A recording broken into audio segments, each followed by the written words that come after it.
वास्तव में जिसको सर झुकाना आ गया वही जीवन जीने की करामात सीख। और जब आप उसे गुरु के पास नहीं ले जाओगे, पूजन में नहीं ले जाओगे और वह जब सर झुकाना नहीं सीखेगा तो जीवन भर वह कभी सर झुकाना नहीं सीखेगा। और जो सर झुकाना नहीं सीखेगा संत महाराज वह संसार में क्योंकि जीता वही है जो गुरु से परिपूर्ण होता है, जो वृक्ष के फल लगाता है सुंदर सुंदर झुक जाता है, और जो वृक्ष सूख जाता है वह तना खड़ा रहता है। तो जो गुणवान होता है और जो कृष्ण गुरु की है वह छूना सीखे गुरु के पास चले जाने की कोई शिक्षा नहीं। तो आज संत सज्जन सुनते हैं भाव हमारा सरल शब्दों में क्या होगा इसका तात्पर्य। एक महात्मा ने कहा सबसे सरल नहीं है भाव का क्या है कि भाव माने भाग दौड़, क्या माने गायब होना, हुआ माने नहीं, क्या माने कर्म। जीवन में कितना भी भाग दौड़ कर लो गायब हो, लेकिन अगर सरल तारण चाहते हो प्यारे तो वही आना होगा, क्योंकि जब तक वो जिंदगी सरल में नहीं जाओगे तब तक तारण सरल होने वाला नहीं। इसलिए श्रीमद् भागवत महापुराण हमको आपको जीवन जीने की कला सिखाती है कि किस प्रकार गोविंद की हम भक्ति करें तो कैसे हमको मुक्ति मिल पाए। आइए हम सभी श्रीमद् भागवत महापुराण में प्रारंभ में 6 अध्याय महात्म के हैं जो पद्म पुराण से जिसमें भगवान ने बड़े सुंदर भागवत भगवान के महात्म का वर्णन किया है कि क्यों इसको सुना गया, इसका लाभ क्या है, क्या इसका नियम कैसे करना चाहिए, सारे विस्तार पूर्वक बताया। तो महात्मा का प्रथम अध्याय का प्रथम श्लोक भगवान के गुणगान को किया है वेदव्यास जी ने। बड़ा सुंदर श्लोक है और अक्सर सभी लोग गुनगुनाते रहते हैं इसे। सच्चिदानंद रूपाय विश्वोत्पत्त्यादिहेतवे तापत्रे विनाशाय श्रीकृष्णाय वयं नमः। व्यास कहते हैं कि अक्सर हम लोग बाद में कहा करते हैं प्यारे सच्चिदानंद, वास्तव में ये सच्चिदानंद है क्या? कहा महाराज यह सच्चिदानंद 3 शब्दों से मिलकर सच्चिदानंद चित्त आनंद है। जब 3 शब्द मिलते हैं तब जाकर बनता है सच्चिदानंद, सत चित आनंद। तो जब 3 शब्दों से सच्चिदानंद बना तो कहा महाराज 3 शब्द हैं तो 3 काम भी हो गए, 3 नाम भी हो गए, तो 3 रूप भी हो गए। तो कहा कि सत्य क्या है, चित क्या है, आनंद क्या है, तीनों के विषय में विस्तार करके बताइए। तो सत्य के विषय में समझाते हैं। सत्य क्या है? कहा सत्यानी सत्य। सत्य क्या है? ये दुनिया वाले सत्य किसको मानते हैं? कहा जो दिखता है हमको आपको, हम आप इसी को सत्य मान रहे थे। दुकान, मकान, पत्नी, बच्चे, गाड़ी, ये सत्य है। कहा नहीं सत्य नहीं, क्यों? क्योंकि इसकी एक वैलिडिटी, गाड़ी लेने जाओगे तो 15 साल की वैलिडिटी बना देगा, घर बनवाने लगोगे तो 40-50 साल की वैलिडिटी बना देगा। हाँ, दुकान बनाओगे तो उसकी जीएसटी बन जाएगी, इतना दिन तक आप करोगे तब फिर से देना पड़ेगा, तब आगे पत्नी है, बच्चे हैं, कहा कब साथ छोड़ दे, कोई भरोसा नहीं, जीवन का कोई भरोसा नहीं है। तो कहा महाराज ये सत्य है क्या? कहा वास्तव में अगर सत्य जानना चाहते हो तो सत्य सिर्फ परमात्मा है, जो कि पहले था, अभी है और अंत में रहेगा। क्योंकि परमात्मा जो है वह नश्वर नहीं है, बाकी संसार की सारी चीजें नश्वर हैं, एक परमात्मा ही ऐसा है जो अजन्मा अविनाशी है, क्योंकि सत्य न दूसरा है समान। एक बार उमा महारानी ने बाबा भोलेनाथ से कहा, भगवान हमने सुना है आप अजन्मा हो, अविनाशी हो, ये बताइए कि संसार में सत्य क्या है? बाबा भोलेनाथ मुस्कुराते हुए कहा, भगवान वास्तव में सत्य बताएं कि आपको प्रसन्न करने के लिए।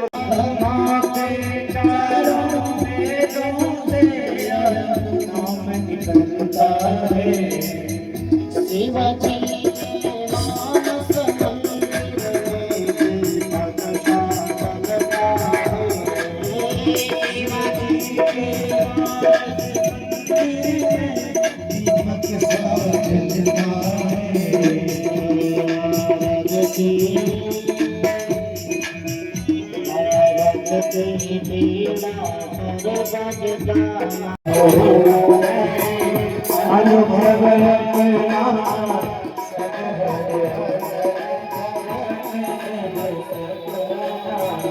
बाबा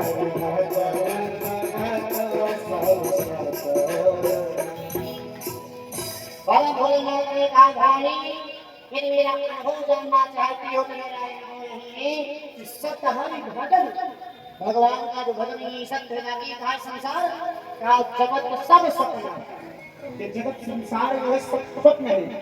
जैसे राष्ट्र को हम लेते लेते सोते रहते हैं और मलेशिया सिंगापुर घूम कर चले आते हैं, बढ़िया सुंदर पिकनिक मना के आते हैं और जब सुबह नींद खुलती है तो पता लगता है घर के अंदर चारपाई पड़ी है।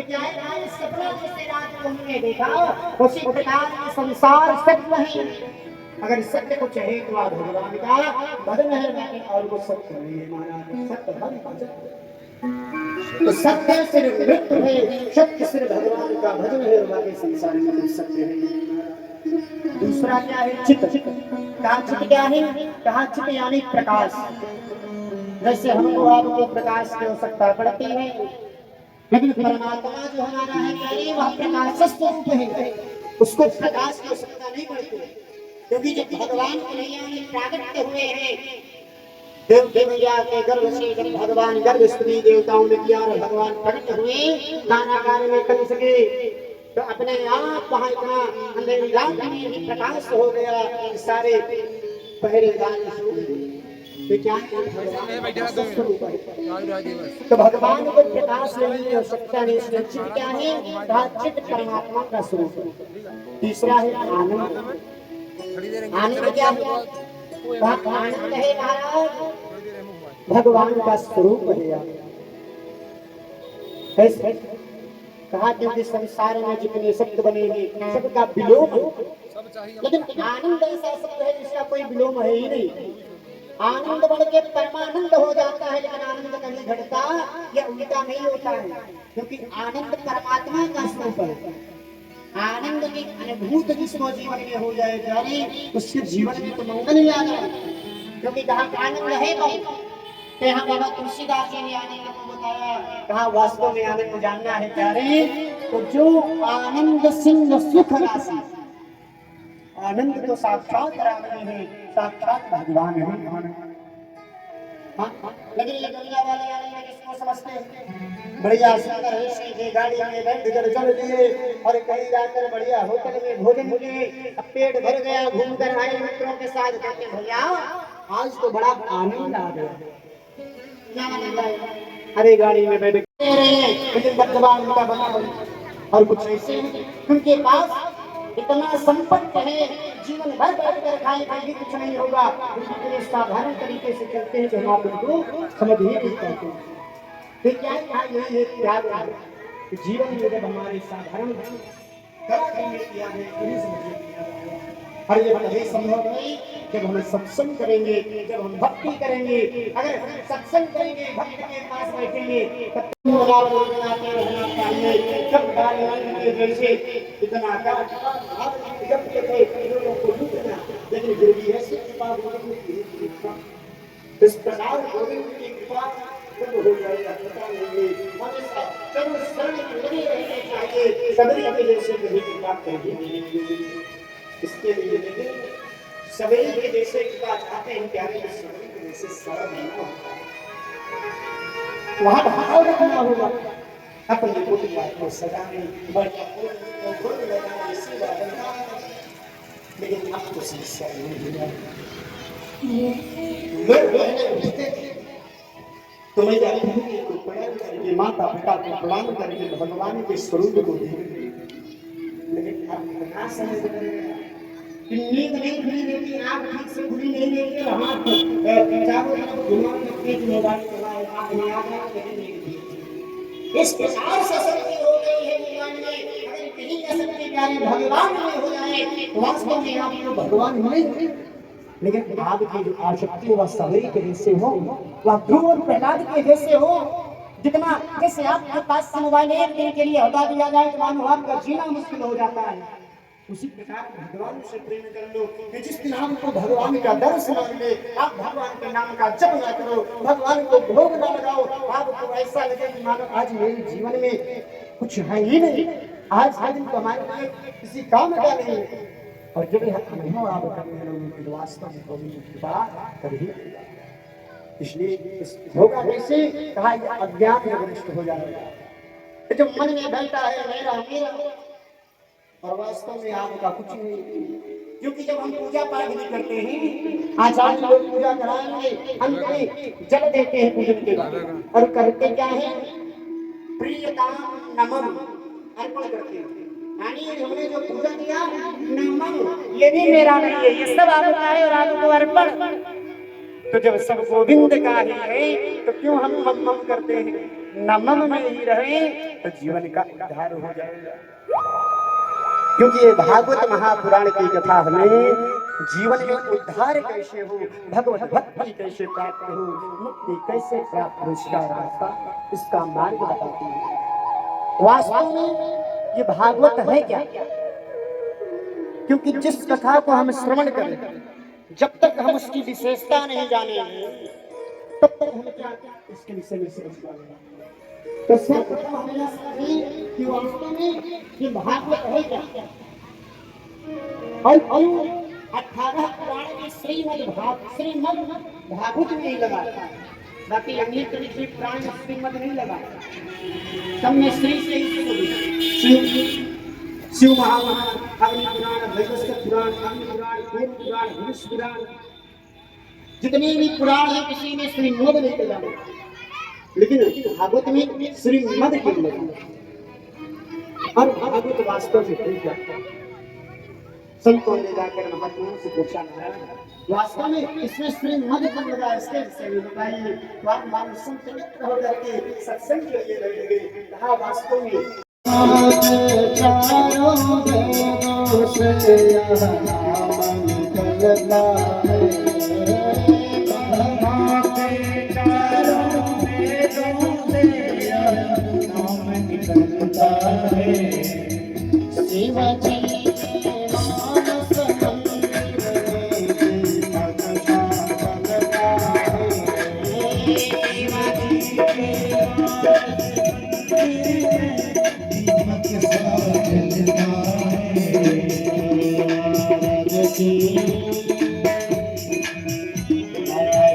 शिव जी के मानस मंदिर में दीपक जलता है शिव जी के मानस और कुछ ऐसे उनके पास इतना संपत्ति है जीवन भर बैठ कर खाए भी कुछ नहीं होगा इतने साधारण तरीके से चलते हैं कि हम उनको समझ ही नहीं पाते तो क्या यही एक त्याग है जीवन में जब हमारे साधारण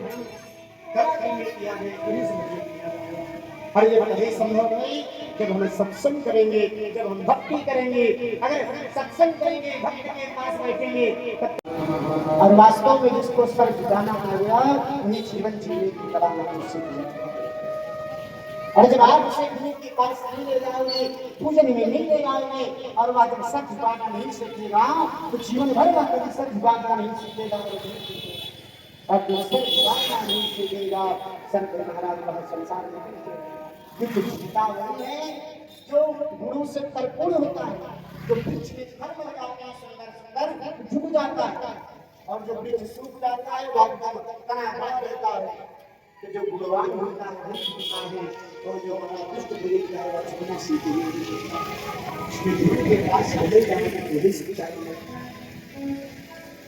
तो आज संजना सुनते हैं भागवत हमारा सरल शब्दों में क्या होगा इसका तात्पर्य एक महात्मा ने कहा सबसे सरल नहीं है भागवत का क्या है कि भाग माने भाग दो क्या माने गायब होना हुआ माने वही क्या माने कर्म जीवन में कितना भी भाग दो गायब हो लेकिन अगर तरल तारण हो प्यारे तो वही आना होगा क्योंकि जब तक गोविंद के शरण में नहीं जाओगे तब तक तारण होने वाला नहीं इसलिए श्रीमद् भागवत महापुराण हमको आपको जीवन जीने की कला सिखाती है कि किस प्रकार गोविंद की हम भक्ति करें तो कैसे हमको मुक्ति मिल पाए आइए हम सुनिए श्रीमद् भागवत महापुराण में प्रारंभ में 6 अध्याय महत्व के हैं जो पद्म पुराण से लिए गए जिसमें भगवान ने बड़े सुंदर भागवत भगवान के महत्व का वर्णन किया है कि क्यों इसको सुना गया, इसका लाभ क्या है, क्या इसका नियम कैसे करना चाहिए, सारे विस्तार पूर्वक बताया। तो महात्मा का प्रथम अध्याय का प्रथम श्लोक भगवान के गुणगान में किया है वेदव्यास जी ने। बड़ा सुंदर श्लोक है और अक्सर सभी लोग गुनगुनाते रहते हैं इस श्लोक को। सच्चिदानंद रूपाय विश्वोत्पत्त्यादिहेतवे तापत्रे विनाशाय श्रीकृष्णाय वयं नमः। व्यास कहते हैं कि अक्सर हम लोग बाद में कहा करते हैं प्यारे सच्चिदानंद, वास्तव में ये सच्चिदानंद है क्या? कहा महाराज यह सच्चिदानंद तीन शब्दों से मिलकर सतघन, चितघन, आनंद घन। जब तीन शब्द मिलते हैं तब जाकर बनता है सच्चिदानंद। सत, चित, आनंद। तो जब तीन शब्दों से सच्चिदानंद बना तो कहा महाराज तीन शब्द हैं तो तीन काम भी हो गए, तीन नाम भी हो गए, तो तीन रूप भी हो गए। तो कहा कि सत्य क्या है, चित क्या है, आनंद क्या है, तीनों के विषय में विस्तार कर बताइए। तो सत्य के विषय में समझाते हैं। सत्य क्या है? कहा सत्यवाणी सत्य। सत्य क्या है? ये दुनिया वाले सत्य किसको मानते हैं? कहा जो दिखता है हमको आपको, हम आप इसी को सत्य मान बैठे हैं। दुकान, मकान, पत्नी, बच्चे, गाड़ी, ये सत्य है। सत्य नहीं क्यों? क्योंकि इसकी एक वैलिडिटी, गाड़ी लेने जाओगे तो 15 साल की वैलिडिटी बना देगा, घर बनवाने लगोगे तो 40-50 साल की वैलिडिटी बना देगा। हाँ, दुकान बनाओगे तो उसकी जीएसटी बन जाएगी, इतना दिन तक आप करोगे तब फिर से देना पड़ेगा, तब आगे पत्नी है, बच्चे हैं, कहा कब साथ छोड़ दे कोई भरोसा नहीं, जीवन का कोई भरोसा नहीं है। तो कहा महाराज फिर सत्य है क्या? कहा वास्तव में अगर सत्य जानना चाहते हो तो सत्य सिर्फ परमात्मा है, जो कि पहले था, अभी है और अंत में रहेगा। क्योंकि परमात्मा जो है वह नश्वर नहीं है, बाकी संसार की सारी चीजें नश्वर हैं, एक परमात्मा ही ऐसा है जो अजन्मा अविनाशी है। क्योंकि सत्य में न दूसरा धर्म समान। एक बार उमा महारानी ने बाबा भोलेनाथ से कहा, भगवान हमने सुना है आप अजन्मा हो, अविनाशी हो, ये बताइए कि संसार में सत्य क्या है? बाबा भोलेनाथ मुस्कुराते हुए कहा, भगवान वास्तव में सत्य बतावे कि आपको प्रसन्न करने के लिए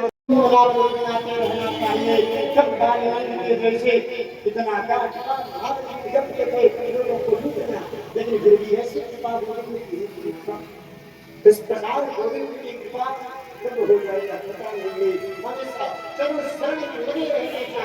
सबरी के जैसे कभी कृपा करिए, इसके लिए सबरी के जैसे कृपा चाहते हैं प्यारे, सबरी के जैसे सरल नहीं होता, वहां भाव रखना होगा अपने कुटुंब को सजाने, लेकिन अब तो समस्या नहीं है। तो मैं प्रणाम करके माता पिता को प्रणाम करके भगवान के स्वरूप को देख, लेकिन अब इतना समय नींद नहीं खुली रहती, आँख ठीक से खुली नहीं रहती, चारों तरफ घुमाने मोबाइल चलाए, आँख में आ गया, इस प्रकार से शक्ति हो गई है भगवान में। अगर यही शक्ति प्यारे भगवान में हो जाए तो वास्तव में आप तो भगवान मिलेंगे। लेकिन आपकी जो आसक्ति वह सबरी के जैसे हो, वह ध्रुव और प्रहलाद के जैसे हो। जितना जैसे आपके पास से मोबाइल एक दिन के लिए हटा दिया जाए तो मानो आपका जीना मुश्किल हो जाता है, उसी प्रकार भगवान से प्रेम कर लो कि जिस दिन आपको भगवान का दर्शन मिले, आप भगवान के नाम का जप ना करो, भगवान को भोग ना लगाओ, आपको ऐसा लगे कि मानो आज मेरे जीवन में कुछ है ही नहीं, आज का दिन हमारे लिए किसी काम का नहीं है। और जब यह अनुभव आप करने लगोगे तो वास्तव में गोविंद की कृपा कभी, इसलिए होगा कैसे? कहा यह अज्ञान में नष्ट हो जाएगा। जो मन में बैठा है मेरा मेरा, और वास्तव में आपका कुछ नहीं। क्योंकि जब हम पूजा पाठ भी करते हैं, आचार्य लोग पूजा कराएंगे, अंत में जल देते हैं पूजन के बाद, और करते क्या है? प्रियताम नमम अर्पण करते हैं। यानी हमने जो पूजा किया नमम, ये भी मेरा नहीं है, ये सब आपका है और आपको अर्पण। तो जब सब गोविंद का ही है तो क्यों हम मम करते हैं? नमम में ही रहे तो जीवन का उद्धार हो जाएगा। क्योंकि ये भागवत महापुराण की कथा हमें जीवन में उद्धार कैसे हो, भगवत भक्ति कैसे प्राप्त हो, मुक्ति कैसे प्राप्त हो, इसका रास्ता, इसका मार्ग बताती है। वास्तव में ये भागवत है क्या? क्योंकि जिस कथा को हम श्रवण करें, जब तक हम उसकी विशेषता नहीं जानेंगे तब तक हम क्या इसके विषय में समझ पाएंगे। तो सर्वप्रथम हमें यह समझिए कि वास्तव में ये भागवत है क्या। और 18 पुराण में श्रीमद् भागवत नहीं लगा, बाकी अन्य कई पुराण में श्रीमद् नहीं लगा। सब में श्री से ही शिव महापुराण, अग्नि पुराण, वैवस्वत पुराण, अग्नि पुराण, कूर्म पुराण, भविष्य पुराण, जितने भी पुराण है किसी में श्रीमद् नहीं लगा, लेकिन भागवत में श्रीमद् क्यों लगा? और भागवत वास्तव में क्या? संतों ने जाकर महात्माओं से पूछा, वास्तव में इसमें श्रीमद् कब लगा? इसके विषय में बताइए। तो आप मानव संत मित्र होकर के सत्संग के लिए लगेंगे। कहा वास्तव में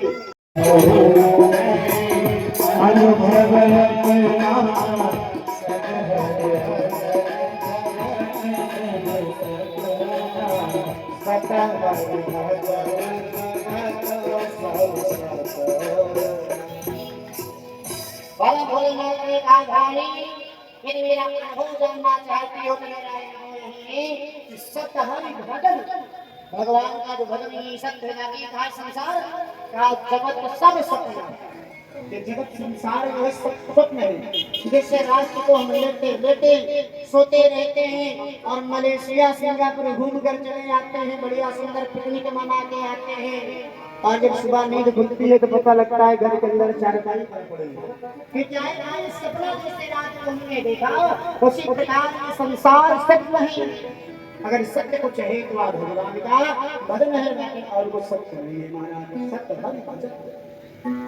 तो सत्य सिर्फ नृत्य है, सत्य सिर्फ भगवान का भजन है, और बाकी संसार में सत्य है।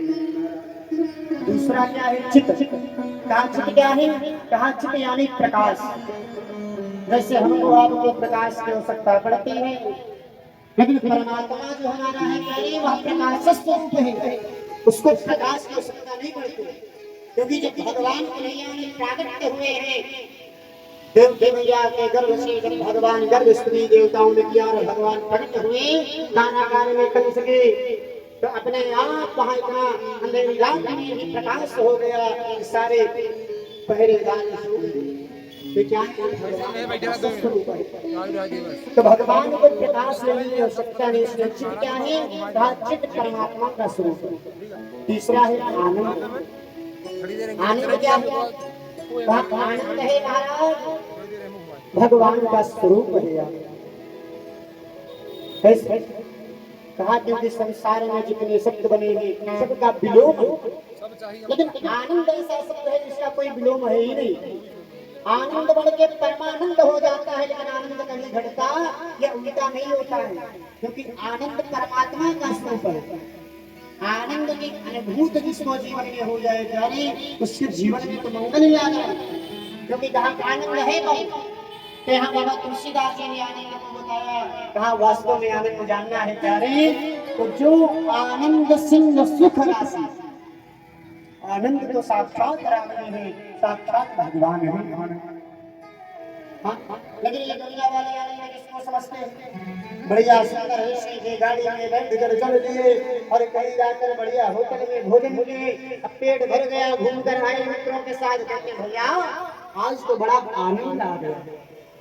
क्या आनंद आया? अरे गाड़ी में बैठ जीवन में जो आपके दुख है उसको मिटा कर ये आनंद की अनुभूति जाते हो प्यार के साथ कैसे मिलेगा?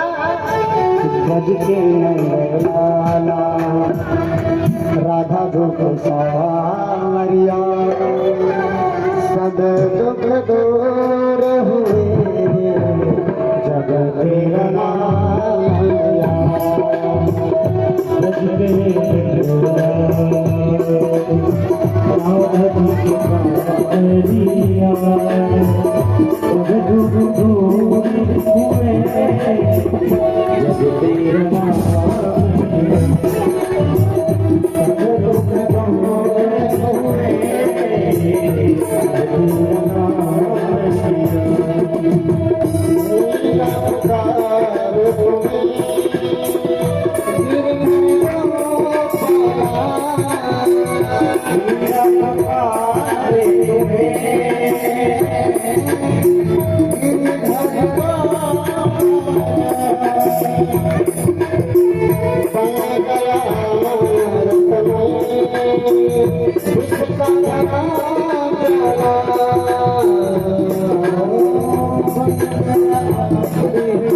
का भी उद्धार हो जाएगा, हमारा भी हो जाएगा।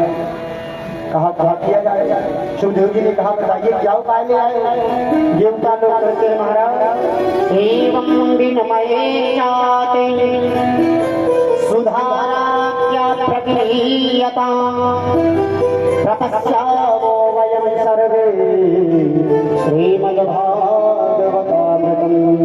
भागवत जो आप सुनाने जा रहे इसको हमको सुना दीजिए, इसके बदले में अमृत का कलश ले आए, इसको परीक्षा जी को पिला दिया, इससे परीक्षा जी अमर हो जाएंगे, मृत्यु नहीं होगी और हम आप कथा भी सुन लेंगे। सुखदेव जी ने डांट लगाकर भगा दिया।